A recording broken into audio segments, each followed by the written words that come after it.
The day had finally arrived, Emma's birthday. For weeks, she had been buzzing with excitement, meticulously planning every detail of her special celebration. She chose a quaint little cafe nestled in the heart of the city, a place where sunlight streamed through large windows and the smell of freshly brewed coffee lingered in the air. It was her favorite spot, a sanctuary where she often came to unwind after long days at work. Today, it felt even more magical because it was filled with the people she loved most. Guests began arriving one by one, their laughter echoing through the cozy space. Emma greeted each person warmly, her face glowing with joy. Her best friend Sarah brought a bouquet of sunflowers, knowing they were Emma's favorite. Her cousin Mia showed up with a homemade cake decorated with swirls of chocolate and sprinkles. Even her coworkers made an effort to attend, bringing small gifts wrapped in colorful paper. The room buzzed with energy as everyone mingled, sharing stories and reminiscing about fond memories. Everything seemed perfect, or almost too perfect. There was just one thing missing: Ryan. He was supposed to be there, standing beside Emma, celebrating this milestone with her. After all, he was her boyfriend of 2 years, the man she thought would always have her back. But lately, things between them hadn't been the same. Ryan had grown distant, snapping at her over trivial matters and canceling plans last minute. Still, Emma held on to hope that today would be different. Birthdays were sacred to her, and she believed Ryan would show up and make everything right. As the clock ticked past the designated start time, Emma couldn't help but glance toward the door every few minutes. Finally, just as everyone gathered around the table to sing happy birthday, Ryan walked in. His entrance was far from charming. He looked disheveled, his shirt untucked and his hair messy. His expression was stormy, like he'd rather be anywhere else than here. Instead of apologizing for being late, he muttered something under his breath about how Emma always made such a fuss over stupid things. No one paid much attention to his grumbling at first. The group clapped and cheered as Emma leaned forward to blow out the candles on her cake. Her smile lit up the room, and for a moment, it seemed like nothing could ruin the occasion. But then Ryan stepped closer, his jaw tightening. His eyes darted around the room, taking in the decorations, the cake, the crowd of happy faces. Something inside him snapped. "You're unbelievable," he spat, his voice cutting through the cheerful hum of conversation. All heads turned toward him, confusion rippling across the room. Emma froze mid-smile, her heart sinking as she realized what was coming next. Whatever tension had been simmering beneath the surface for months was about to boil over, and no one was prepared for what happened next. The room fell silent, the kind of silence that makes your ears ring. Everyone turned to look at Ryan, their smiles fading into expressions of shock and confusion. Emma stood there, still holding the knife she had used to cut her cake, her hands trembling slightly. She felt like the ground beneath her feet had shifted, leaving her unsteady. Her heart pounded in her chest as she stared at Ryan, trying to process what was happening. "What did you just say?"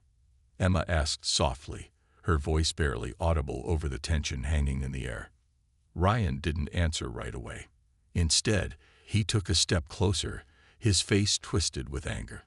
He gestured wildly at the table filled with food, the balloons tied to chairs, and the small pile of presents stacked neatly in the corner. "This whole thing is ridiculous," he snapped, his voice rising with each word.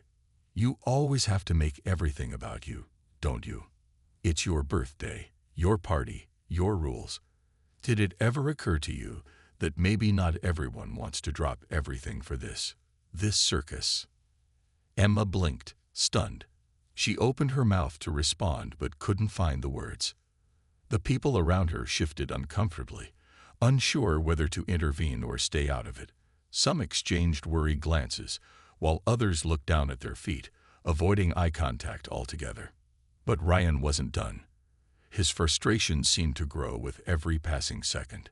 "You think you're so perfect, don't you?" he continued, his tone dripping with venom. "Always needing attention, always making sure everyone notices how amazing you are. Well, Guess what?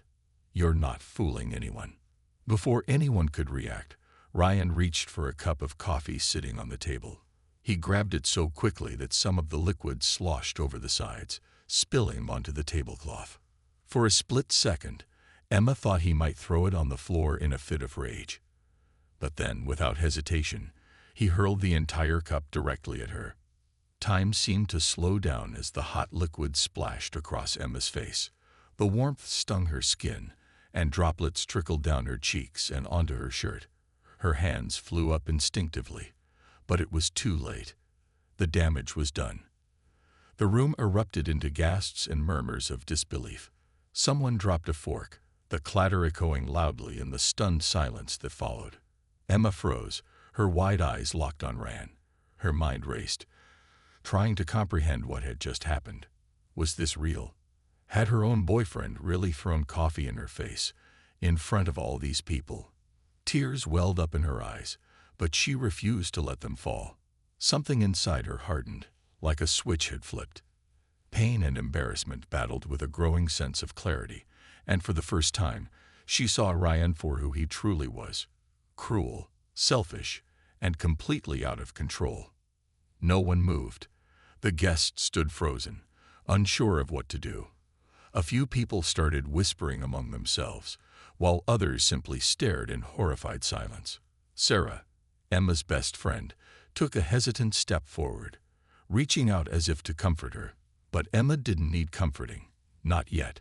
She stood tall, her chest rising and falling with deep breaths, her jaw clenched tightly. In that moment, she wasn't the sweet, accommodating woman everyone knew. She was someone stronger, someone ready to take back control of her life. And as Ryan stood there, glaring at her with a mix of defiance and smug satisfaction, Emma realized something else. This wasn't just an argument gone wrong.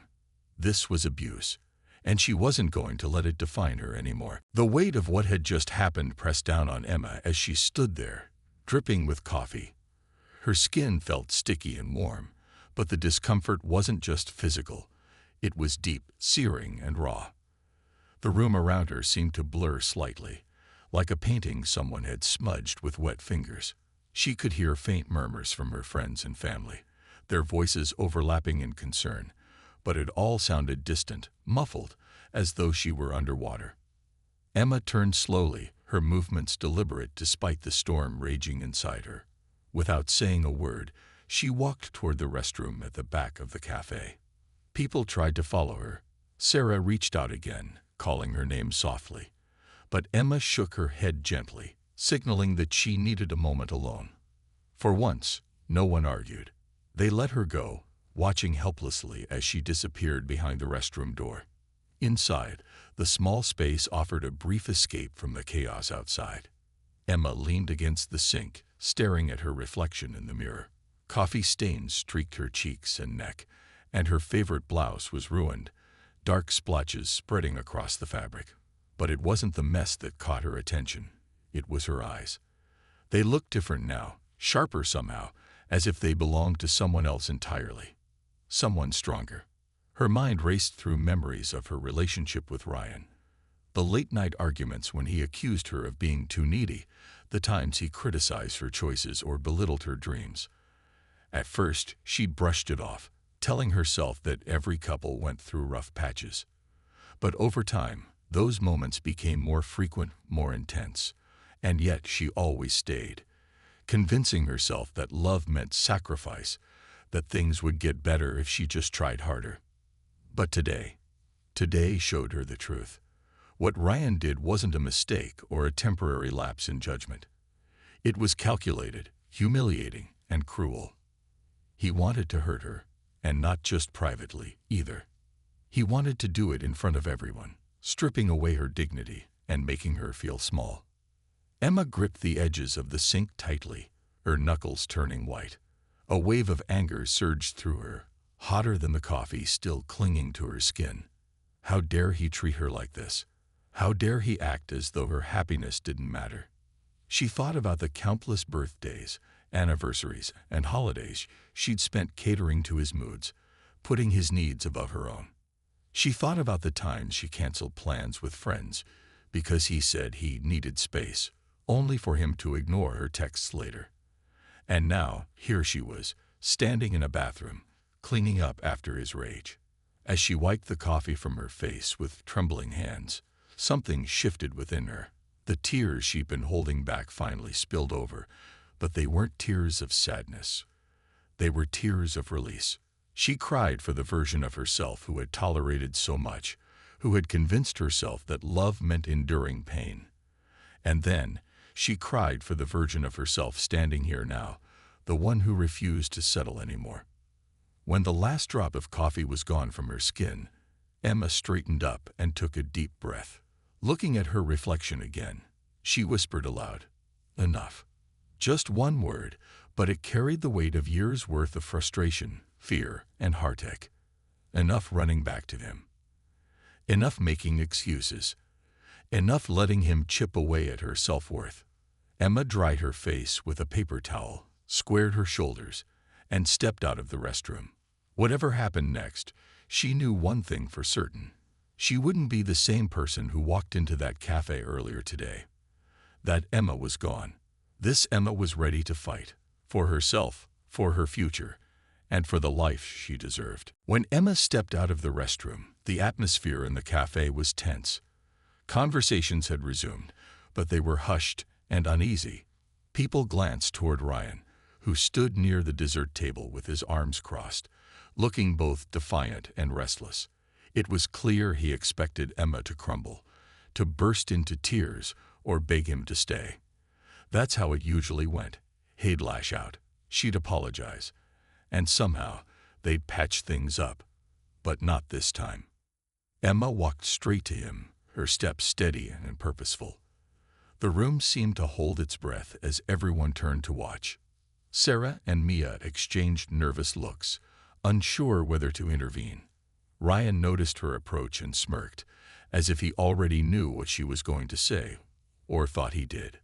"We need to talk," Emma said firmly, her voice cutting through the quiet like a knife. Ryan raised an eyebrow, feigning nonchalance. "Oh, we do. About what?" "How you made a scene on your own birthday." Emma stopped a few feet away from him, her expression unreadable. For a moment, she just stared at him, taking in his dismissive posture, the way he leaned back slightly as if nothing could touch him. And then, without hesitation, she spoke. "Leave. Now." The words hung in the air, sharp and final. Ryan blinked, caught off guard. He hadn't expected this. "Excuse me," he shot back, his tone mocking. "You're kicking me out of your asterisk party." "Yes," Emma replied, her voice unwavering. "I don't want you here anymore. You've ruined enough." For a second, Ryan looked genuinely surprised, but that quickly gave way to anger. His face reddened, and he pointed a finger at her. "You think you're so perfect, don't you? Always playing the victim. Well, guess what? Maybe if you weren't such a drama queen." But Emma cut him off before he could finish. "Don't," she said sharply, holding up a hand. Her voice softened slightly, though it remained firm. "This isn't about being perfect. It's about respect. Something you clearly don't understand." She took a step closer, her eyes locking onto his. "Do you even realize what you did? You threw coffee in my face, in front of everyone I care about. You embarrassed me, humiliated me, and treated me like I was worthless. But I'm done letting you do that. I'm done making excuses for you." Ryan opened his mouth to argue, but Emma didn't give him the chance. She began listing everything she'd endured during their relationship. The constant criticism, the controlling behavior, the way he isolated her from her friends and family. Each word felt like a weight lifting off her shoulders, freeing her from the guilt and shame she'd carried for so long. "You act like I'm the problem," she continued, her voice rising slightly now.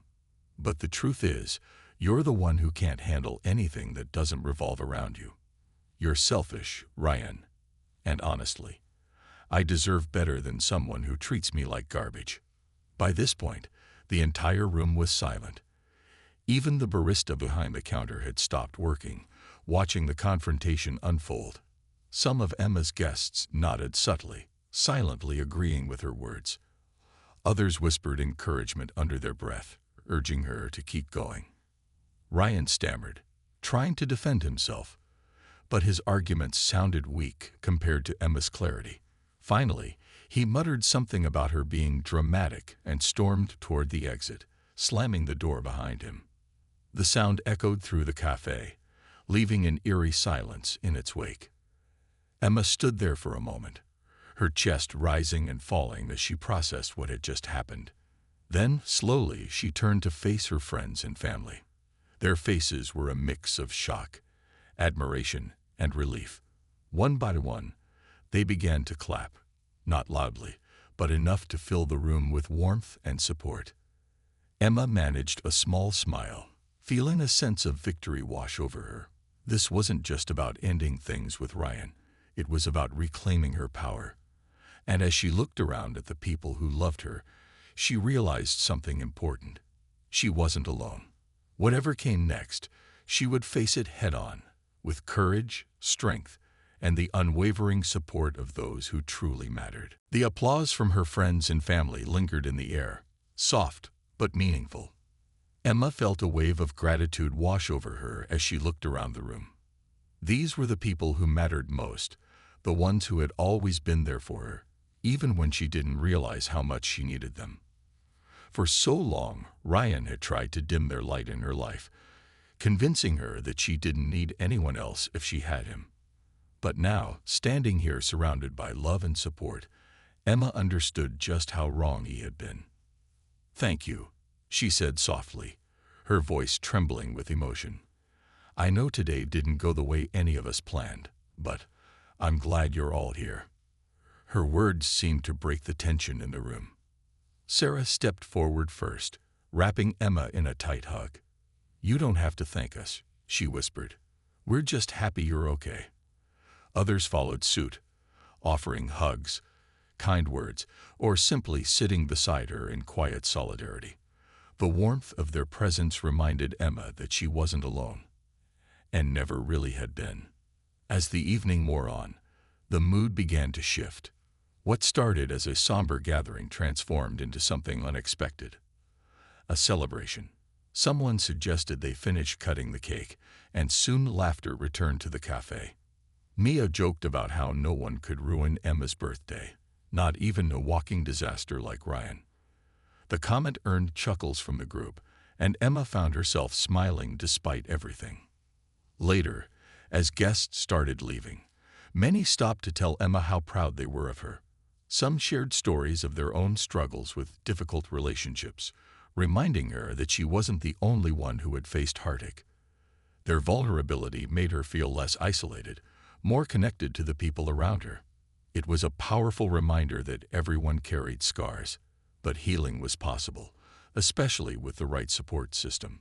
That night, after the last guest had left and the cafe staff began cleaning up, Emma headed home. Her apartment felt strangely empty without the noise of the party, but it also felt peaceful. She stood in the middle of her living room, taking a deep breath. This was her space, her sanctuary. And tonight, for the first time in years, it truly felt like hers again. Emma decided to take action immediately. She grabbed an old cardboard box from the closet and began filling it with Ryan's belongings. His toothbrush, a hoodie he'd left behind, a few books he never bothered to pick up. All of it went into the box. As she worked, she replayed the day's events in her mind, letting herself feel every ounce of anger, sadness, and triumph. By the time the box was full, she felt lighter, as though she'd shed a part of herself that no longer belonged. She taped the box shut and scribbled a note on top. Asterisk, it's over. Don't contact me again. Asterisk. Then she left it outside his door, ringing the bell once before walking away without waiting for him to answer. The act felt symbolic, a clean break, a definitive end to a chapter of her life that had caused her so much pain. Back at her apartment, Emma sat on the couch, staring at her phone. With a few taps, she deleted Ryan's number, blocked him on social media, and removed every trace of him from her digital life. Each click brought a small sense of relief, like untangling a knot one thread at a time.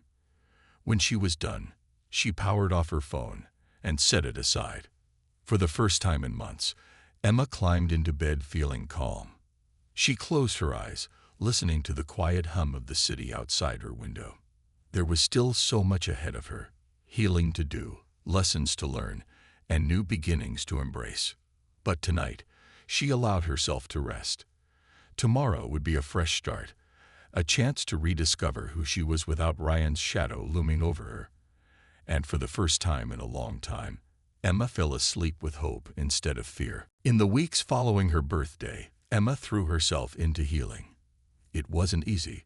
There were days when the weight of what had happened felt overwhelming, like a storm cloud she couldn't shake. But Emma was determined to move forward, one step at a time. She knew that true recovery wouldn't happen overnight, and she gave herself permission to take things slow. Her first big step was starting therapy. At first, the idea made her nervous. Sitting in a room with a stranger and talking about her feelings seemed intimidating. But from the moment she walked into her therapist's office, a cozy space filled with soft lighting and shelves lined with books, she felt a sense of calm. Her therapist, a kind woman named Lisa, listened patiently as Emma recounted everything. The years of emotional manipulation, Ryan's public outburst, and the painful process of ending their relationship. Through these sessions, Emma began to see patterns she hadn't noticed before. Lisa helped her recognize the red flags she had ignored early on: the way Ryan dismissed her opinions, isolated her from friends, and twisted arguments to make her feel guilty. Abuse isn't always obvious, Lisa explained gently. Sometimes it creeps in slowly, wearing down your confidence until you start doubting yourself. This realization hit Emma hard. For so long, she had blamed herself for the problems in her relationship, believing she wasn't good enough or patient enough. Now she understood that none of it had been her fault. Ryan's behavior wasn't a reflection of her worth, it was a reflection of his own issues. That understanding became a turning point for Emma. She started journaling after each session, pouring her thoughts onto paper. Writing helped her process her emotions and track her progress. Over time, the entries shifted from raw pain to quiet determination. Outside of therapy, Emma focused on rediscovering herself.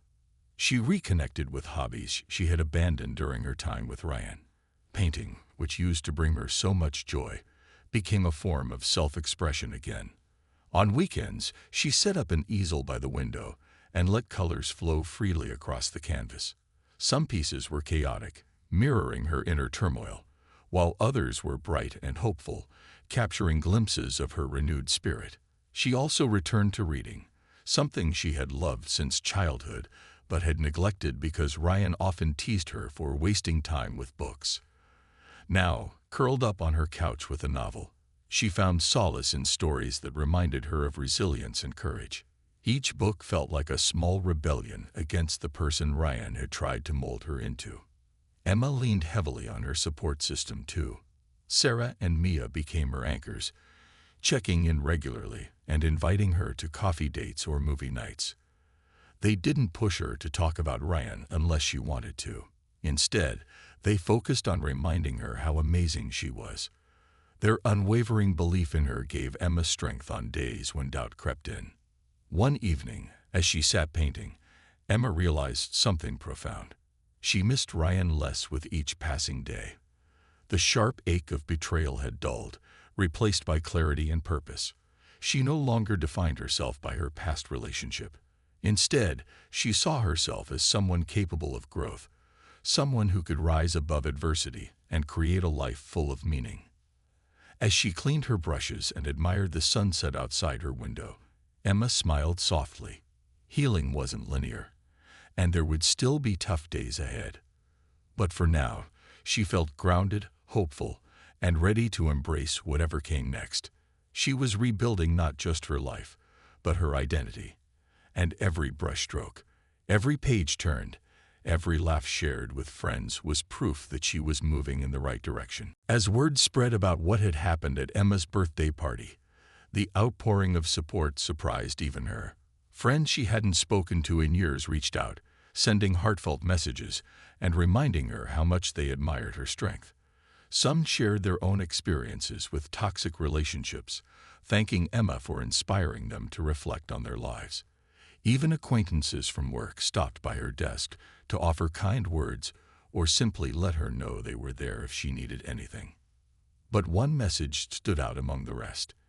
It came from Daniel, an old friend from college whom Emma hadn't seen in nearly 5 years. They had been close once, bonding over late-night study sessions and shared dreams of traveling the world after graduation. Life had pulled them in different directions. Emma moved to the city for her job, while Daniel pursued opportunities abroad, but they had occasionally kept in touch through social media. His message was simple yet thoughtful. *K, Emma. I heard about what happened. I'm so sorry you went through that. But I have to say, I'm incredibly proud of you. You've always been one of the strongest people I know. If you ever need someone to talk to, or just want to catch up, I'm here. At first, Emma hesitated to respond.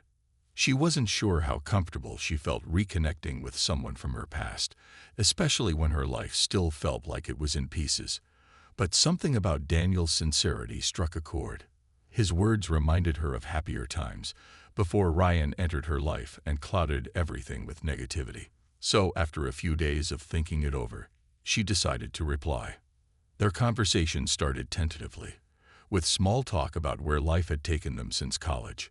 But soon, they began sharing more about their struggles, their hopes for the future, and the lessons they'd learned along the way.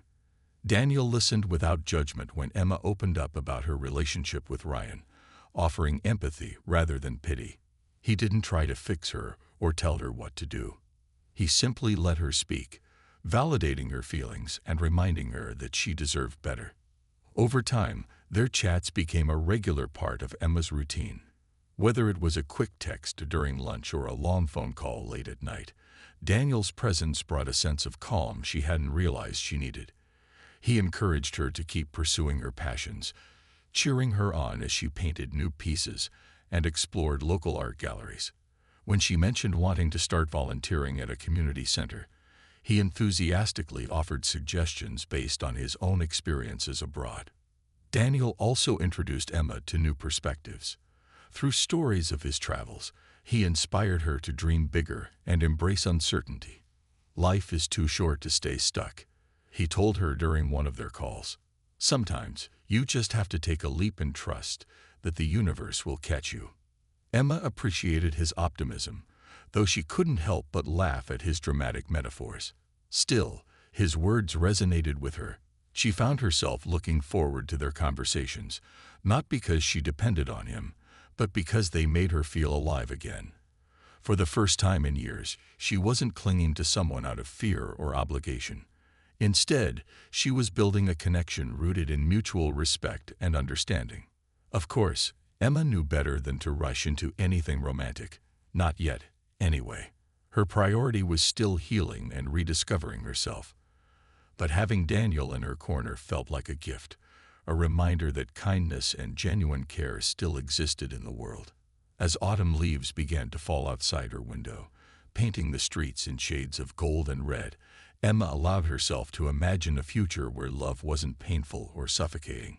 Maybe, just maybe, happiness could find its way back to her. And this time, she'd be ready. Months had passed since Emma's birthday, and the cafe where everything had unraveled now felt like a distant memory. Life had moved forward in ways she never could have imagined back then. Tonight, however, the same cozy cafe was alive with warmth and laughter once again. But this time, it wasn't about birthdays or broken relationships. It was about celebrating resilience, growth, and new beginnings. Emma stood near the center of the room, holding a glass of sparkling cider as her friends and family gathered around her.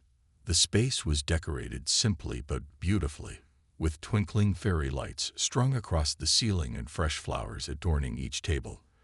This gathering wasn't planned to mark any specific occasion. It was just Emma's way of saying thank you to the people who had supported her through one of the hardest chapters of her life. "I can't believe how far I've come," Emma began, her voice steady despite the lump forming in her throat. "A few months ago, I didn't think I'd ever feel whole again. But here I am, surrounded by all of you, and I realize now that healing isn't something you do alone. It takes love, patience, and people who refuse to let you give up on yourself." Her words earned a round of applause, followed by cheers and whistles from Sarah and Nia, who were sitting at the front of the group. Laughter filled the room, light and genuine, and Emma couldn't help but smile. She raised her glass high. "To second chances," she said, her voice ringing clear, "and to finding joy after heartache."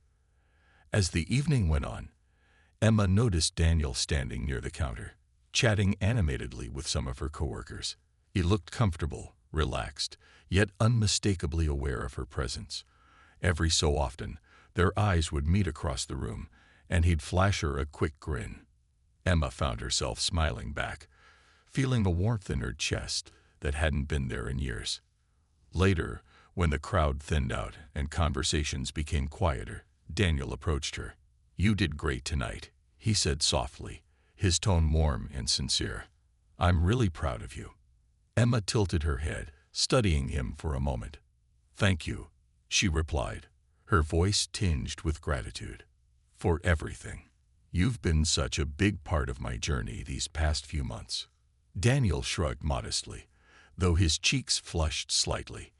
"I didn't do much. You're the one doing all the hard work. I'm just glad I got to be here for it." They shared a quiet laugh, the kind that happens between two people who understand each other without needing to say much. For a while, they talked about random things: the weather, upcoming holiday plans, a funny story Daniel had heard at work. But beneath the surface, there was an unspoken connection, a spark neither of them could ignore. When the cafe finally closed for the night, Emma walked outside with Daniel, the cool autumn air wrapping around them like a comforting blanket. They strolled along the sidewalk under the glow of streetlights, their steps slow and unhurried. The conversation shifted naturally to dreams for the future, places they wanted to visit, goals they hoped to achieve. "I think you're going to do amazing things," Daniel said after a pause, turning to look at her. His expression was soft, earnest. "Whatever comes next, I know you'll handle it with grace." Emma felt her heart swell. She didn't respond right away, letting his words sink in. Then, with a small smile, she replied, "Maybe we'll figure out what's next together." The comment hung in the air between them, light but meaningful. Daniel's lips curved into a smile, and for a moment, neither of them spoke. Instead, they simply stood there, side by side, watching the world move around them. As Emma glanced at Daniel, she realized something important. She wasn't afraid anymore, not of loving, not of trusting, not of dreaming. What lay ahead might still be uncertain, but for the first time in a long time, uncertainty didn't scare her, it excited her. Because no matter what happened, she knew she had already overcome the hardest part.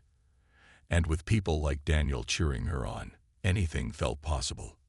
That night, as Emma walked home, she looked up at the stars scattered across the sky. They seemed brighter somehow, like tiny reminders that even after the darkest storms, light always finds its way back.